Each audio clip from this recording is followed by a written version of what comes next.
Rabbi tamim khair, innaka ala kulli syai'in qadir. Allahumma aftah lana hikmatak wanshur alaina min khazain rahmatika ya arhamar rahimin. Yang saya muliakan guru kita, founder Wafi, yaitu Ustaz Mitra, kemudian sahabat-sahabat Wafi dan sahabat-sahabat yang tergabung dalam kajian ini.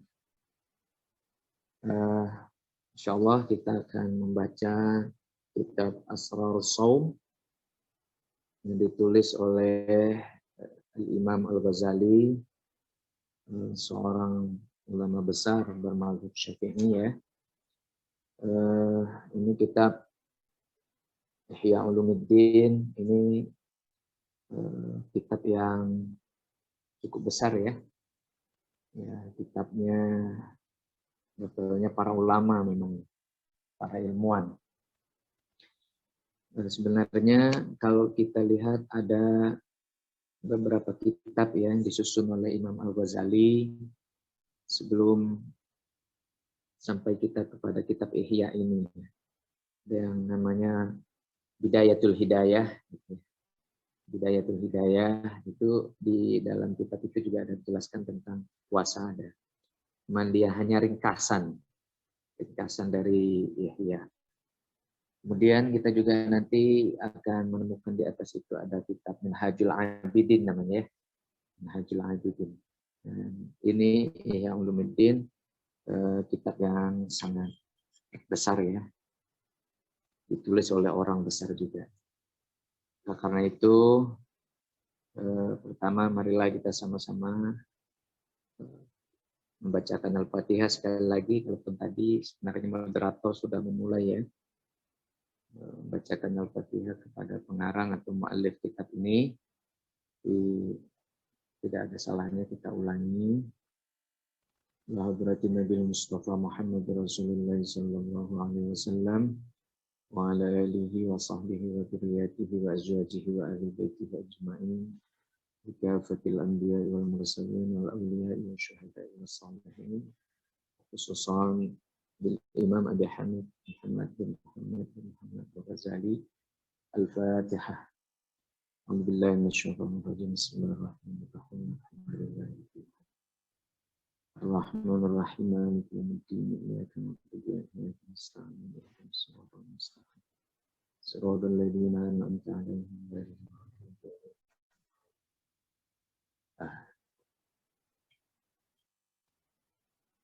Ya, jadi insyaallah kita akan baca kitab Asrarus Shaum. Kitab Asrarus Shaum. Ini Minhajul Abidin, nanti Ustaz Mitra mungkin bisa juga menjelaskan. Ini sebenarnya kitab yang telah mendapatkan banyak pujian dari para ulama. Ya, ulamanya itu memang ulama yang telah diakui oleh kaum muslimin. Ya. Misalnya Imam Nawawi. Imam Nawawi itu diikuti para ulama, ada yang mengatakan kadal ihya Qur'anan.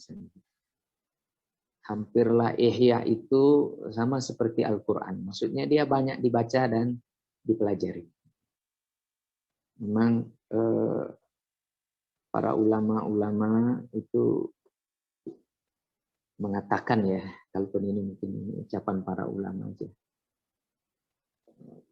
Belum bisa orang jadi wali kalau belum menyelesaikan kitab Ihya Ulumuddin, gitu ya. Ini mungkin ya pengalaman mereka, begitu ya, pengalaman. Nah, baiklah, kita langsung saja. Kita membaca kitab Asrarus Shaum. Jadi kita baca dulu ya, kita baca, kemudian nanti kita terjemahkan. Nah, silakan dilihat kitab Asrarus Shaum. Kitab rahasia puasa. Asrar itu jamak dari sir. Sir itu kita sering dengar ya, bacaan dia sir atau jahar. Jadi sir itu rahasia, kita terjemahkan. Jadi ini kitab rahasia puasa. Bismillahirrahmanirrahim.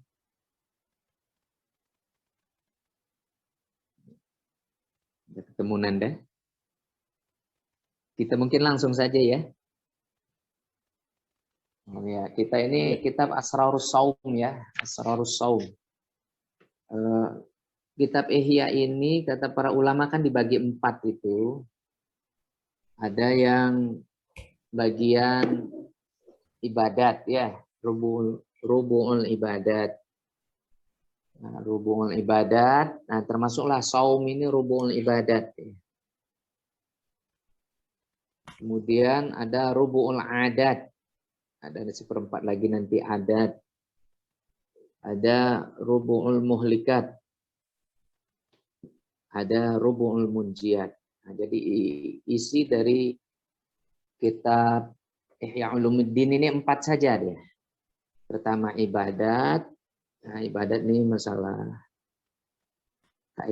akidah, nanti masalah taharah, puasa, zakat gitu. Al-adat, adat ini misalnya kaitannya dengan adab makan, nikah, ya, bagaimana berusaha. Ada yang al-muhlikat. Nah, muhlikat ini yang bisa membinasakan atau merusak. Imam Ghazali menjelaskan bagaimana keajaiban hati, bagaimana riyadhah diri, nah, kemudian apa bencana yang akan ditimbulkan oleh syahwat, perut, dan kemaluan. Kemudian al-munjiat. Nah, munjiat ini bagaimana kita bisa selamat ya. Selamat tentunya dengan akhlak yang baik. Jadi sekarang kita mengkaji rubu'ul ibadat, bagian ibadat ya. Baik, silakan dilihat di apa ya. Ini saya membaca kitabnya aja. Ini karena ada kitabnya ini. Ya. Yang ini belum di print. Alhamdulillahilladzi a'zama ala ibadihil minnata. Alhamdulillahilladzi a'zama ala ibadihil minnata. Minnah dibaca ya. Minnah.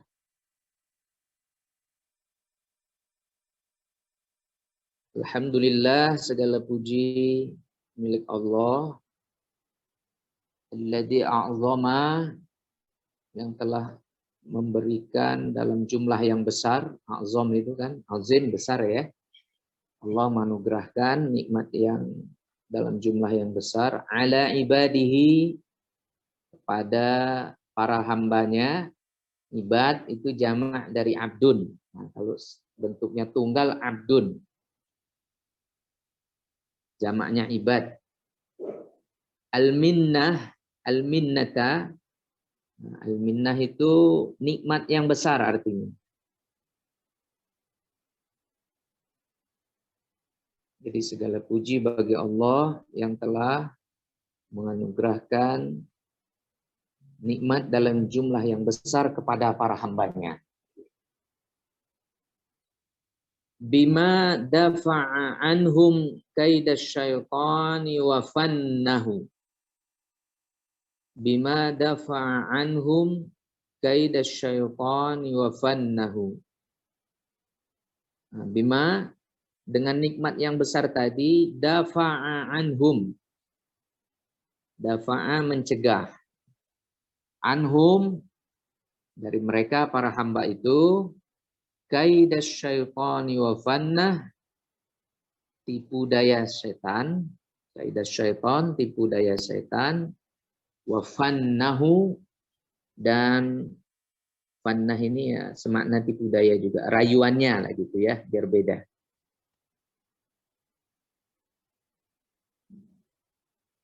Waradda amalahu, waradda amalahu wa khayyaba dhannahu. Waradda amalahu wa khayyaba dhannahu.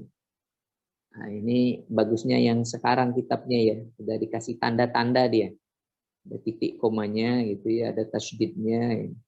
Kalau di kitab yang masih kuning ini, kitab lama ini nggak ada tanda-tanda itu, nggak ada. Jadi sudah dipermudah sekarang gitu ya. Nah, jadi waradda amalahu wa khayyaba dhanna. Waradda amalahu, menolak cita-citanya setan dan menggagalkan anggapan setan atau perkiraan setan.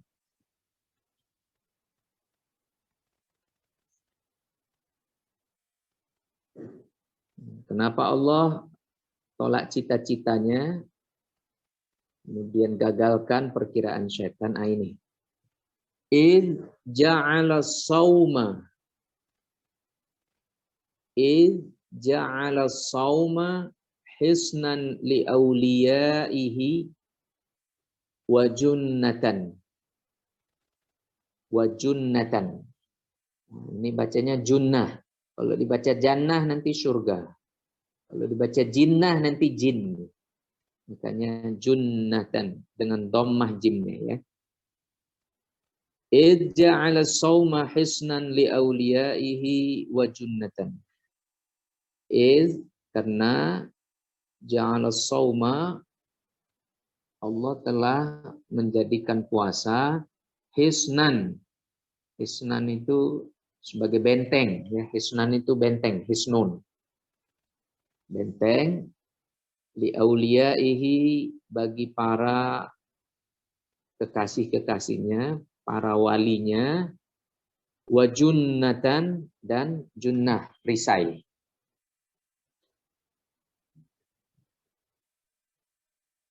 Kemudian wa fatahalahum. Kenapa setan itu gagal? Ya, cita-citanya enggak terpenuhi, itu pertama tadi. Yang kedua, wa fatahalahum bihi abwabal jannah. Abwabal jannah. Wa fatahalahum bihi abwabal jannah. Dan Allah telah membukakan bagi mereka, para walinya, bihi, dengan puasa itu, abwabal jannah, pintu-pintu surga. Ini nanti ada dalam hadis ya, kita bacakan berikut. Wa arrafahum anna wasilata syaitani ila qulubihim asy-syahawatul mustakinnah, mustakinnatu. Dan Allah memberitahu mereka, para walinya itu, bahwa wasilah perantara setan kepada hati-hati mereka itu adalah syahwat. Syahwat jamaknya ya. Keinginan-keinginan yang al-mustaqinnah, tersembunyi. Wa inna biqam'iha tusbihun nafsul mutmainnatu zahirata syaukati fi qasmi khasmiha qawiyatal munnati. Munnah. Nah, beda ya. Kalau di awal tadi minnah. Tulisannya sama, cuman barisnya yang beda. Kalau di atas tadi minnah, kalau ini munnah. Kita terjemahkan, wa inna biqam'iha, dan sesungguhnya dengan mengalahkan syahwat tadi, syahwat yang tersembunyi, tusbihun nafsul mutmainnah, jadilah jiwa yang tenang, jiwa nafsul mutmainnah itu zahirata syaukati, ya, memiliki kekuatan secara zahir, fi khasmi khasmiha, dalam mengalahkan musuhnya, qawiyatal munnah, dengan kekuatan yang nyata. Nah, ini masih muqaddimah ya. Jadi ini puji syukur kepada Allah. Baru ini bersolawat. Wassalatu ala Muhammadin. qaidil khalqi wa mumahhidis sunnati wa ala alihi wa ashabihi zawil absari thaqibati wal uqulil murajjahati wa sallama tasliman katsira. Wassalatu ala Muhammadin, dan salawat maksudnya rahmat Allah yang agung untuk baginda Nabi Muhammad sallallahu alaihi wasallam, qaidil khalqi, pemimpin makhluk, wa mumahhidis sunnah. Mumahhid ini memudahkan sunnah.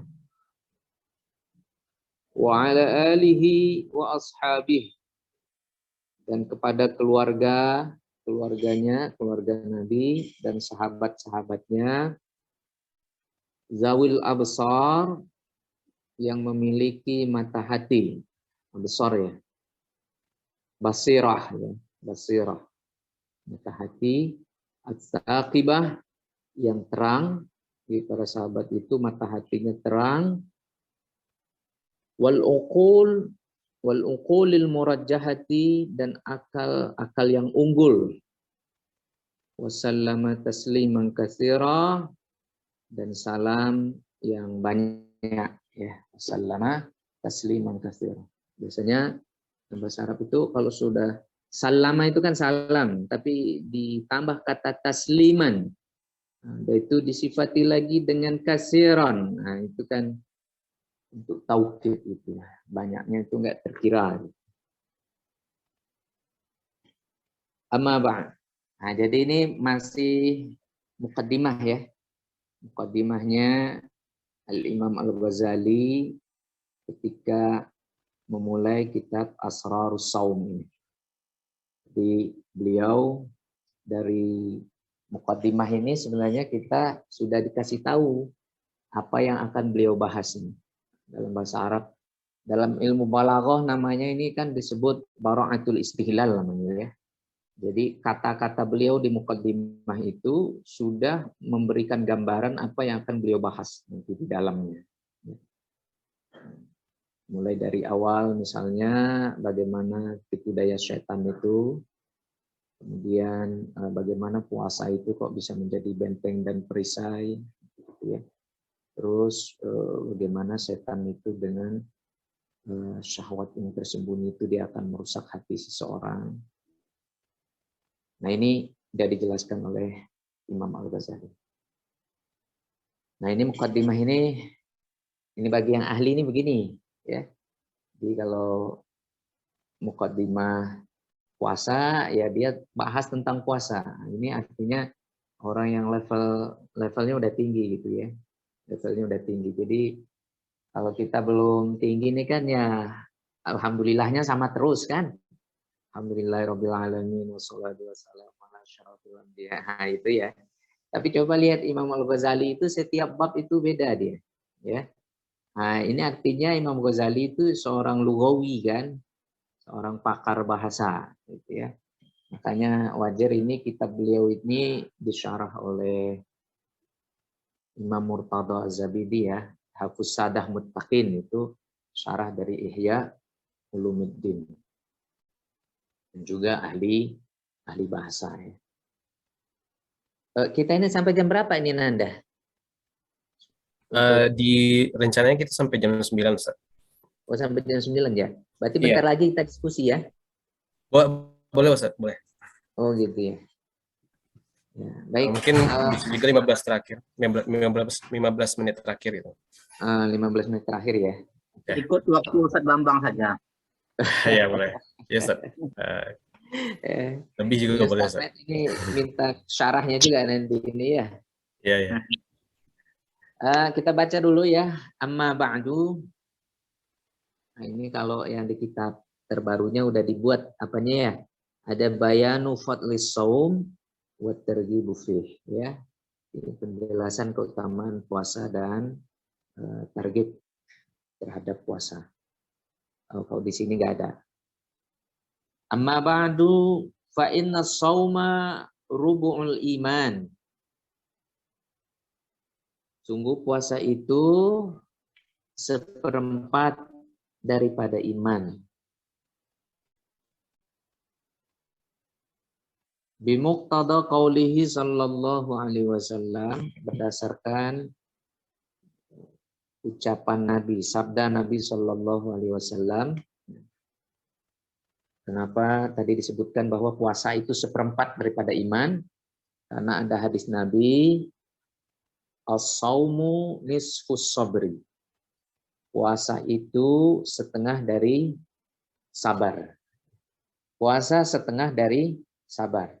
Wa bi muqtada qaulihi sallallahu alaihi wasallam, dan karena ada hadis Nabi sallallahu alaihi wasallam, as-sabru nisful iman. Sabar itu setengah dari iman. Jadi kenapa puasa itu seperempat daripada iman? Karena sabar setengah dari iman, kemudian puasa setengah dari sabar. Gitu ya. Makanya kita berpuasa ini udah seperempat iman kita itu, dan sudah setengah dari kesabaran. Summa huwa mutamayyizun bi khassatin nisbati ilallahi ta'ala. Summa huwa mutamayyizun bi khassiyatin nisbati ilallahi ta'ala min baini sairil arkan. Kemudian puasa itu berbeda dengan kekhususan nisbah kepada Allah Ta'ala dari sekalian di antara rukun-rukun itu. Artinya puasa itu berbeda itu ya. Nanti kita lihat dalam hadisnya. Idz qala Allah Ta'ala bima hakahu anhu nabiyyuhu sallallahu alaihi wasallam. Ketika Allah Subhanahu wa taala berfirman pada apa yang diceritakan dari Allah itu oleh nabinya sallallahu alaihi wasallam. Maksudnya ini hadis qudsi ya.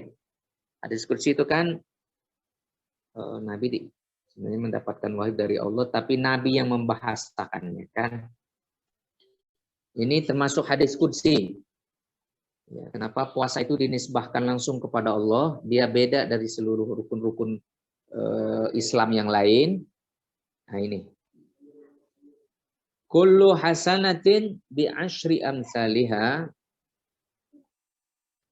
ila sab'i mi'ati dhi'fin illa siyama fa innahu li wa ana ajzi bihi. Kullu hasanatin bi asyri amsalihha, semua kebaikan hasanah itu bi asyri amsalihha, dengan 10 kali lipat. Artinya satu kebaikan hitungannya 10 gitu. Ila sab'i, sampai 700 ya. Sampai 700 kali lipat. Illa siyam, kecuali puasa. Kecuali puasa. Fa innahu li, sesungguhnya puasa itu untukku, wa ana ajzi bihi, dan saya yang akan membalas puasa itu. Di pahala puasa tidak dihitung dengan hitungan 10 sampai 700 kali lipat ya. Tapi ini khusus Allah, langsung Allah Subhanahu wa taala yang membalasnya. Wa qad qala Allah Ta'ala, dan sungguh Allah Subhanahu wa taala berfirman, innama yuwaffas sabiruna ajrahum bighairi hisab. Innama yuwaffas sabiruna ajrahum bighairi hisab. Ya. Yuwaffa as-sabirun gitu ya. Disempurnakan orang-orang yang sabar itu ya, ajrahum, pahala mereka, bighairi hisab, tanpa ada perhitungan ya. Kalau waktu juga nanti ada hubungannya Ustaz Bambang. Ya, istilah wafi, wafa itu berhubungan semantiknya dengan kata wafi, ya, nama grup wafi ini. Oh iya. Terima kasih Ustaz ini sudah mengingatkan ya. Benar ya, di sini di ayat ini ada disebutkan oleh Allah Subhanahu wa taala kata yuwaffa ya. Yuwaffa itu fi'il mudhari majhul namanya ya, kalimat pasif. Bentuknya fi'il mudhari ya. Jadi yuwaffa disempurnakan. Nah, dari sinilah ini Ustadz Metra ini dapat ilham lah ini ya. Sehingga membuat kata wafi. Ya, wafi. Saya pertama mengenal nama wafi ini nama sebuah kitab nahu ya. An-Nahwul Wafi gitu ya. An-Nahwul Wafi. Nah, jadi wafi itu maknanya kan sempurna. Nah, wafi di kita bahkan wafat ya.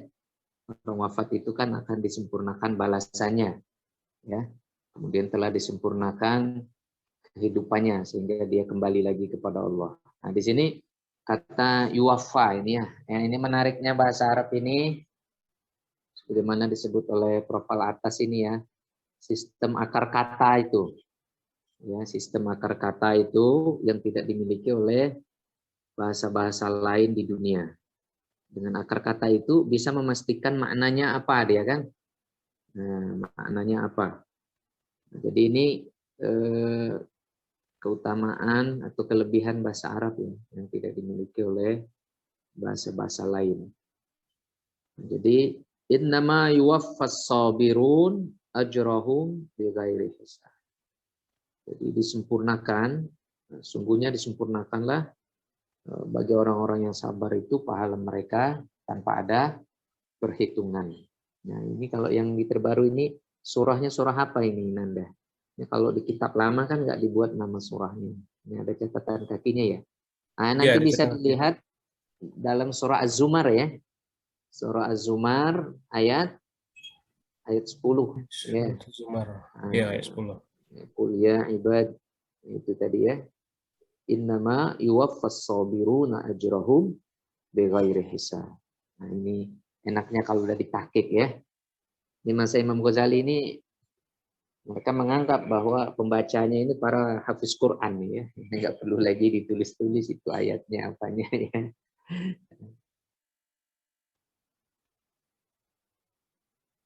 Nah, ini keutamaan puasa ya. Jadi Allah Subhanahu wa taala itu yang langsung membalasnya. Kita baca sedikit lagi ya. Wasaumu nisfus sabri. Puasa itu setengah dari kesabaran. Faqad jawaza thawabuhu qanunat taqdiri wal hisabi. Faqad jawaza thawabuhu qanunat taqdiri wal hisab. Sungguh pahala puasa itu melampaui konun ya. Konun itu aturan undang-undang. Takdir, penilaian, wal hisab, dan perhitungan. Nah, jadi artinya puasa tidak menggunakan rumus matematika gitulah ya. Tidak hitung-hitungan secara lahir atau secara fisik. Wanahika fi ma'rifati fadlihi qauluhu sallallahu alaihi wasallam. Dan cukuplah untukmu dalam mengenal keutamaan puasa itu, pahala puasa itu, sabda Nabi Shallallahu Alaihi Wasallam. Ini hadis yang sering kita dengar. Walladzi nafsi biyadihi. Demi jiwaku berada dalam kekuasaannya. Nah, ini biyadih ini. Biyadih ini kan asal kata tangannya ya. Nah, ini kan termasuk apa ini mutasyabihat ya. Mutasyabihat ini. Nah, biyadih kita terjemahin biasanya kekuasaannya begitu ya. Karena Tuhan kan tidak bertangan ya. Demi jiwaku yang berada dalam kekuasaannya, la khulufu famis saimi atyabu indallahi min rihil miski. La khuluf, nah benar-benar khuluf aroma. Ya, atau bau. Famis shaim, mulut orang yang berpuasa, atyabu indallah, lebih harum di sisi Allah, min rihil miski, dari aroma atau harum minyak kasturi. Yaqulullah azza wa jalla, Allah Ta'ala, Allah azza wa jalla berfirman, innama yadaru syahwatahu wa ta'amahu wa syarabahu li ajli. Dia meninggalkan syahwatnya, keinginannya, wa ta'amahu, dan makanannya, wa syarabahu, dan minumannya, li ajli, karena saya, was-saumu li, maka puasa itu untukku, wa ana ajzi bihi, dan saya akan membalas dengan puasa, pahala puasanya. Nah, ini keutamaan daripada orang-orang yang berpuasa, ya. Orang berpuasa itu Allah langsung berfirman, ya, berarti hadis qudsi juga ini, ya. Jadi hambaku itu tidak meninggalkan syahwatnya, artinya tidak mengikuti syahwat, tidak makan, tidak minum karena aku. Nah, dalam hal ini orang mukmin ketika sedang puasa itu dia mencontoh, ya, akhlak Allah itu, ya. Allah itu kan nggak makan nggak minum, ya kan, Maha Suci Allah dari segala yang menyerupai makhluk kan. Jadi Allah nggak makan nggak minum. Jadi ketika seorang hamba berpuasa, dia tidak makan, dia tidak minum. Nah, jadi bau mulut orang berpuasa ini lebih harum ini, nanti sebenarnya para ulama memperdebatkannya juga itu, ya. Apakah maksudnya itu mulut orang puasa itu di sisi Allah saja, gitu, atau memang mulut kita yang bau itu, ya, dalam pandangan Allah itu dia harum. Ada yang mengatakan juga bahwa salah satu tanda nanti orang di akhirat itu yang berpuasa itu mulutnya harum, sehingga diketahuilah yang mulutnya harum berarti nanti itu orang-orang yang berpuasa. Yang nggak harum berarti dia tidak berpuasa. Nah, ini keutamaan daripada as-saum, ya. Ini sebagian ini asrar, ya. Asrarus saum. Nah, kita baca sedikit lagi, ya. Wa qala sallallahu alaihi wasallam, Nabi sallallahu alaihi wasallam bersabda, lil jannati babun yuqalu lahu ar-rayyan la yadkhuluhu illa as-shaimun. Ya, surga itu punya satu pintu, ya. Jadi ada satu pintu di dalam surga, yuqalu lahu, dikatakan bagi maksudnya nama pintu itu ar-rayyan, ya. Raya ini sesuatu yang menyegarkan, itu aslinya, ya. Rayyan itu kan segar, ya. Jadi orang yang masuk situ nanti dikasih minuman yang menyegarkan, segar, rayy. La yadkhuluhu illa shaimun, tidak memasukinya kecuali orang-orang yang berpuasa. Artinya yang boleh masuk hanya orang yang berpuasa, gitu, ya. Berarti nanti di sana tertulis juga itu, tidak boleh masuk pintu itu kecuali hanya orang yang berpuasa, ya. Nah, kalau kita ini kan sudah sering juga, ya, lihat kalau kita pergi ke kantor-kantor itu kan ada pintu-pintu yang hanya masuk boleh staffnya aja, gitu kan, tertulis itu, ya, staff only, gitu, ya. Ya, besok ada juga di sana itu, ya, as-shaimun only, begitu. Tapi bahasanya tentu bukan bahasa Inggris, ya, mudah-mudahan bahasa Arab, karena katanya lugha ahlil jannah itu dengan bahasa Arab, ya. Wa huwa mau'udun bi liqa'illahi ta'ala fi jazaa'i shaumih. Dan dia, maksudnya ar-rayyan itu dijanjikan mau'udun ya. Biliqa'illah, ketika bertemu dengan Allah Ta'ala, fi jaza'i saumihi, untuk membalas puasanya itu. Jadi karena itu orang yang berpuasa kan, kalau menurut fikih ya, kalau sudah tergelincir matahari, dia nggak usah bersiwak atau gosok gigi lah ya.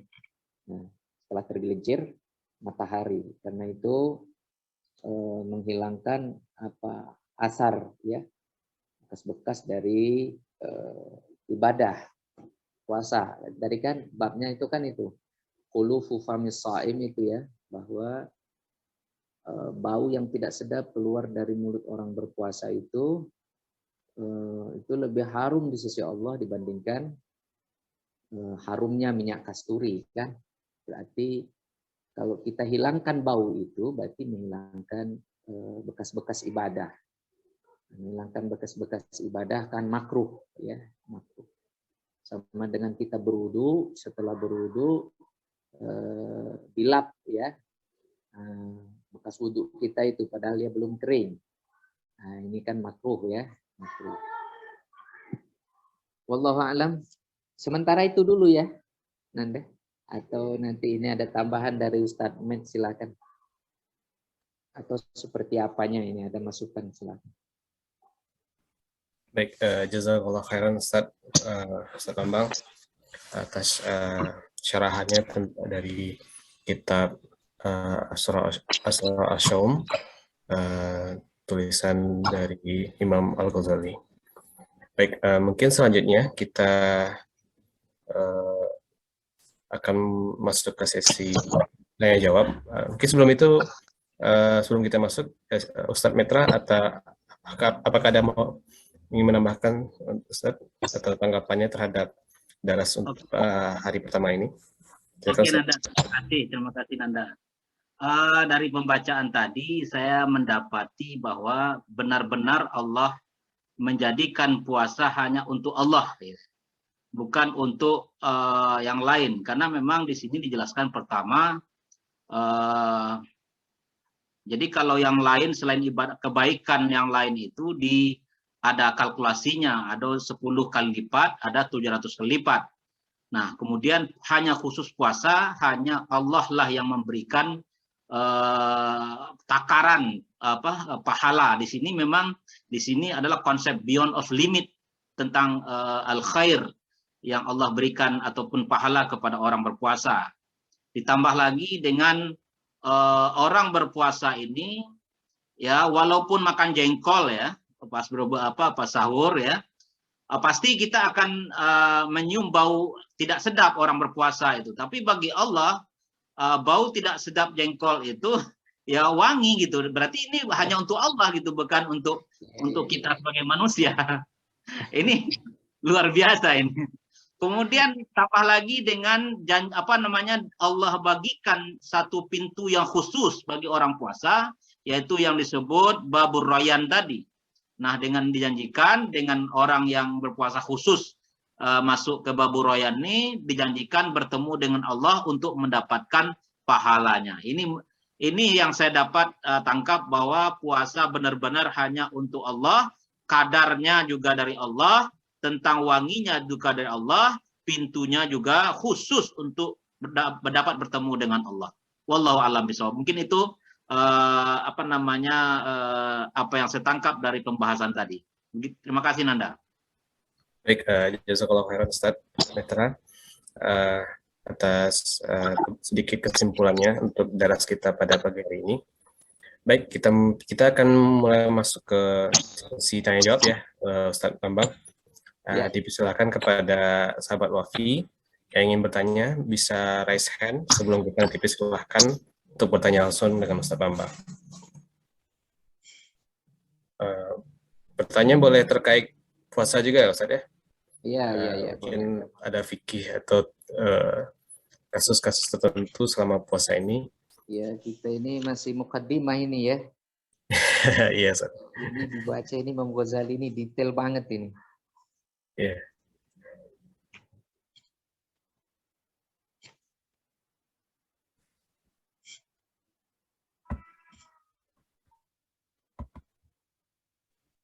Atau terkait baca kitabnya juga boleh ya. Iya. Ini kan semuanya nggak lulusan bahasa Arab ya. Benar, Ustaz. Iya. Benar, Ustaz. Atau bacanya terlalu cepat, boleh juga nanti kita Iya. ulang ya. Kadang-kadang udah dianggap aja semuanya dari bahasa Arab ya, alumni bahasa Arab. Mahasiswa bahasa Arab, Ustaz. Iya. Ya, alumni bahasa Arab ya, mahasiswa bahasa Arab.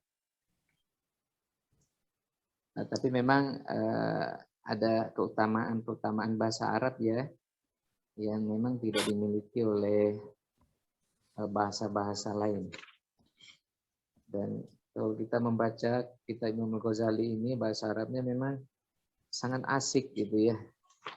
Bahasanya itu detil gitu. Baik, tadi ada dari Puan Afsanah mau bertanya, silakan. Oh ya, Assalamualaikum Ustaz. Assalamualaikum. Nak tanya tentang solat tarawih boleh Ustaz? Oh, salat tarawih. Iya. Ustaz, saya kan ada dengar yang kata kalau boleh solat tarawih tu boleh juga dibuat 4 rakaat. Kan kebiasaannya kan 2 kan Ustaz? Iya. Boleh tolong Ustaz terangkan sikit? Terima kasih Ustaz. Iya. Terima kasih ya. Ini mohon penguatannya juga nanti Ustaz Med ya, karena sudah banyak melanglang buana ini sampai ke mancanegara ya. Sudah banyak melihat praktik bagaimana sholat tarawihnya umat Islam ya.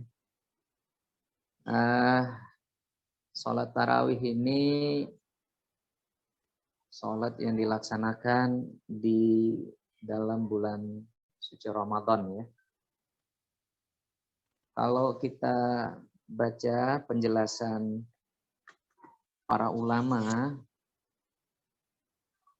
sholat tarawih itu, misalnya Imam Nawawi ya, Imam An-Nawawi itu ada menjelaskan dalam kitab beliau yang bernama Al-Azkarun Nawawiyah tentang sholat tarawih itu. Jadi beliau memang membuat sholat tarawih itu 20 rakaat begitu ya. Karena kata beliau 20 rakaat itu sudah disepakati oleh para ulama. Nah, jadi 20 rakaat. Kalau kita lihat kisah awalnya kan Nabi itu kan nggak pernah ya.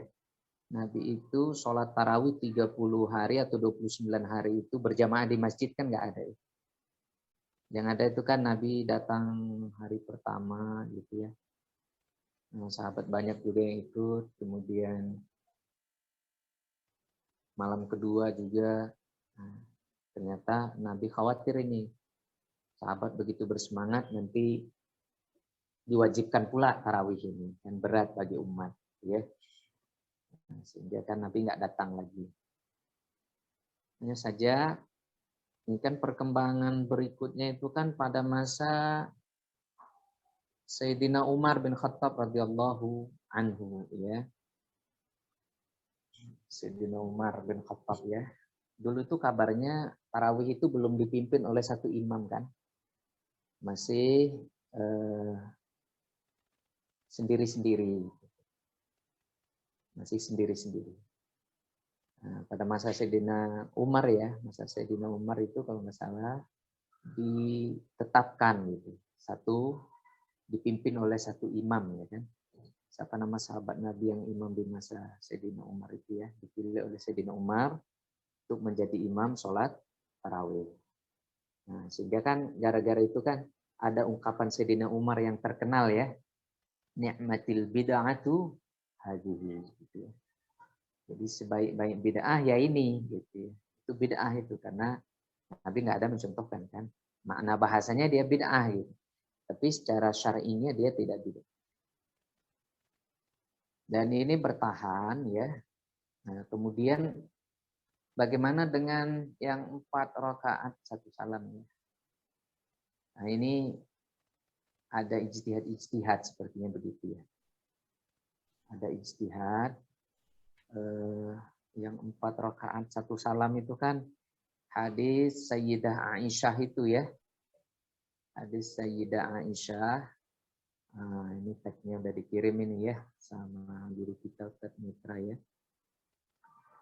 Nah, ini an Aisyah hina su'ilat an salati Rasulillah sallallahu alaihi wasallam fi Ramadan. Jadi Sayyidah Aisyah itu ditanya bagaimana salatnya Rasulullah sallallahu alaihi wasallam di bulan suci Ramadan. Qalat Nabi Aisyah berkata, maka Rasulullah sallallahu alaihi wasallam yazidu fi Ramadan wala fi ghairihi ala 11 rak'atan. Yusalli arba'an fala tas'al an husnihinna wa tulihinna. Thumma yusalli arba'an fala tas'al an husnihinna wa tulihinna. Thumma yusalli arba'an fala tas'al an husnihinna wa tulihinna. Thumma yusalli salasan. Kalau dalam sambungannya itu kan ada Sayyidah Aisyah itu bertanya, atanamu qabla an tutira ya Rasulullah. So, wahai Rasul, apakah kamu witir sebelum tidur? Nabi menjawab, ya Aisyah, inna ainayya tanamani wa la yanamu qalbi. Wahai Aisyah, 2 mata saya yang tertidur tapi hati saya nggak pernah tidur. Nah, hadis inilah yang dipakai oleh teman-teman atau sahabat kita yang mengatakan melaksanakan tarawih itu 4-4 begitu ya. 4-4-3. Nah, kalau saya lihat di dalam kitab Riyadhus Shalihin itu babnya ini bab salat witir gitu ya. Bab salat witir.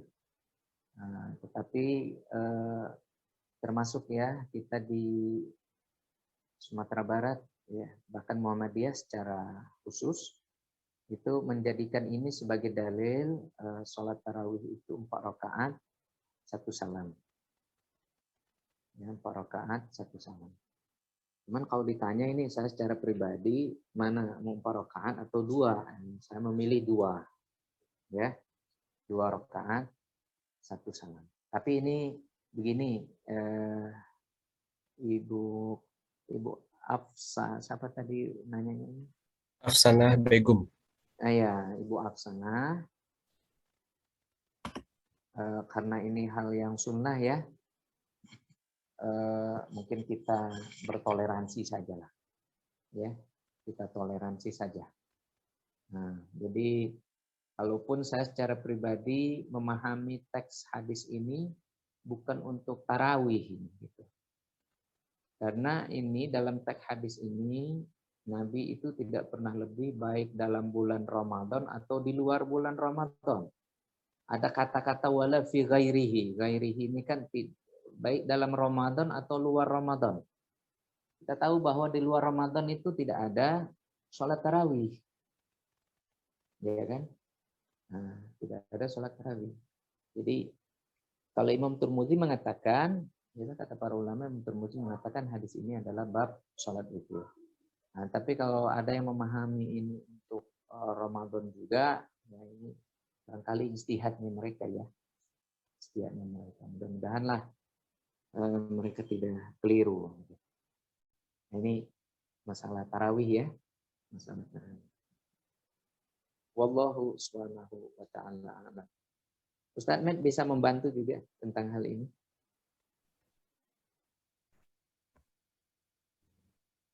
Baik,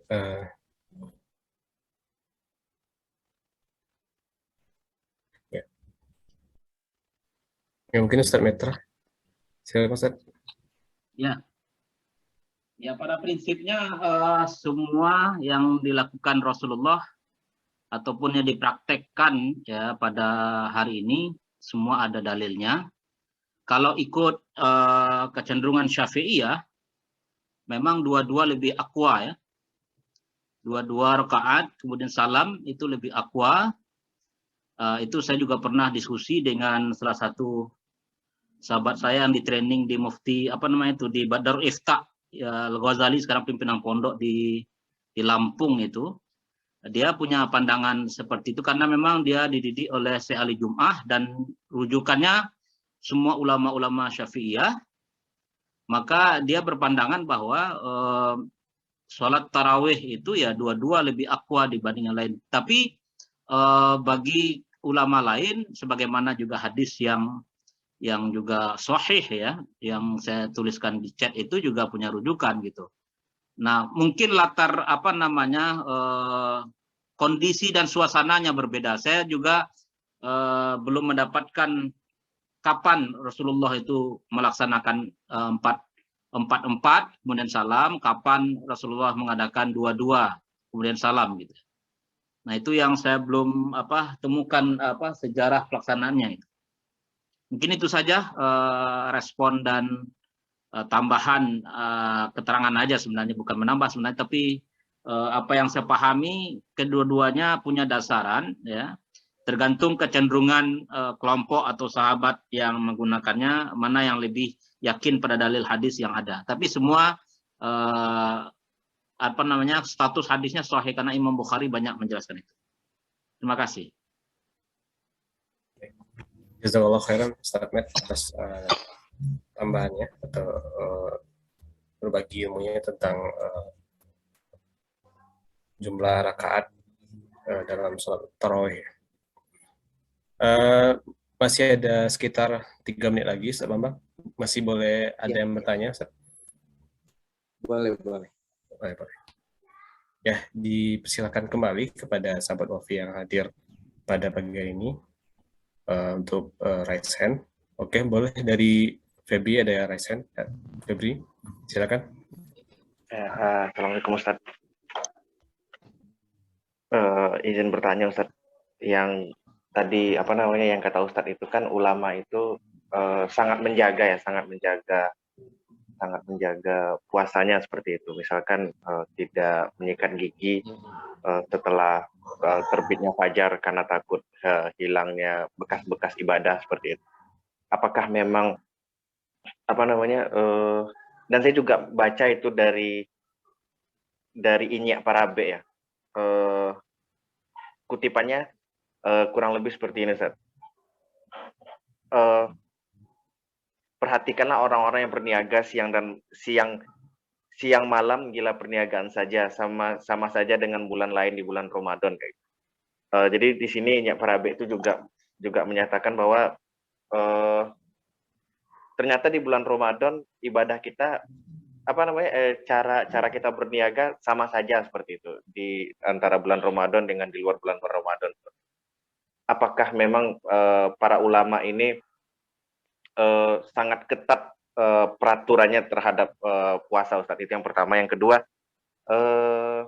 untuk kita di zaman ini seperti itu, apakah apa yang menyebabkan kita sehingga ibadah-ibadah puasa kita itu banyak hal-hal yang mungkin agak longgar dalam pelaksanaannya, dan kita hanya menganggap bahwa ibadah itu hanya sekedar menahan haus dan lapar dan hal-hal yang membatalkan saja seperti itu. Kalau para ulama kan sangat mendalam ya, bagaimana mereka menjaga nilai-nilai puasa itu seperti itu. Nah, kita kalau sebagai awam ini kira-kira bagaimana cara menempatkan diri dengan hal-hal yang seperti itu? Iya. Terima kasih Febri ya. Ini yang pertama kan ada singgung tentang bahwa ulama itu menganjurkan kalau sudah tergelincir matahari masuk waktu zuhur ini ya, itu tidak disarankan untuk siwak ya. Dalam mana siwak itu ya gosok gigi misalnya. Jadi ulama sebenarnya berbeda pendapat juga ya. Kalau ada yang mengatakan enggak apa juga, gitu ya. Tetapi kita ambil yang ketatnya lah. Kita ambil yang ketat gitu ya. Kalau bisa ini seperti kata kaidah itu.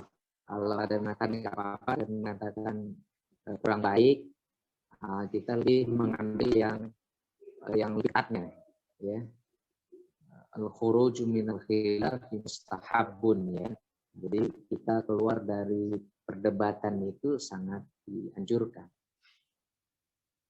Nah, sebenarnya bukan terkait ibadah puasa saja ya. Menghilangkan bekas-bekas ibadah itu ya dalam fikih itu kan makruh gitu. Ya, termasuk tadi aroma yang ditimbulkan oleh orang yang berpuasa ya, bau mulut orang yang berpuasa itu, nah itu kan diatur ya. Memang orang puasa itu mulutnya bau gitu ya. Jadi bau mulutnya mereka itu kan ternyata tidak seperti apa namanya, kan bau mulutnya sangat mengganggu ya. Tapi di sisi Allah ternyata bukan seperti itu, berbeda gitu ya. Jadi yang lahir dengan yang batin itu nggak sama. Karena itu, nah ini dijaga ya, ini dijaga. Sama dengan kalau kita berwudu itu ya, tadi kita udah sebutkan juga kan, berwudu kemudian kita lap itu bekas-bekas wudu kita, kan makruh juga.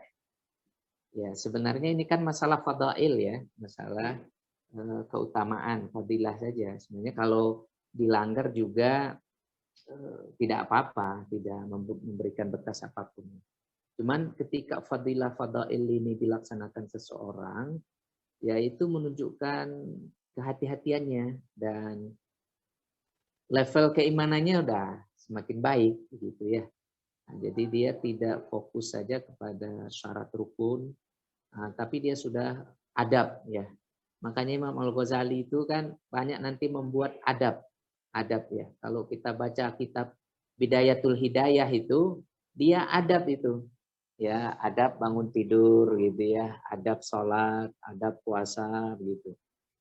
Nah, jadi bahasanya adab. Nah, artinya kalau adab itu kan levelnya sudah naik ya. Sudah naik, bukan sebatas cukup syarat rukun gitu aja yang wajib-wajib saja gitu ya. Nah, tapi sudah masuk pada tahap yang sempurna. Ya, mungkin kalau bahasa hadisnya ihsan begitu ya. Ihsan begitu. Jadi kita dalam beribadah ini kan dituntut sebenarnya ihsan ya kan. Sampai level ihsan gitu. Kalaupun level syariah ya sudah ya. Kalau pada dasarnya orang melakukan syariah ya sudah.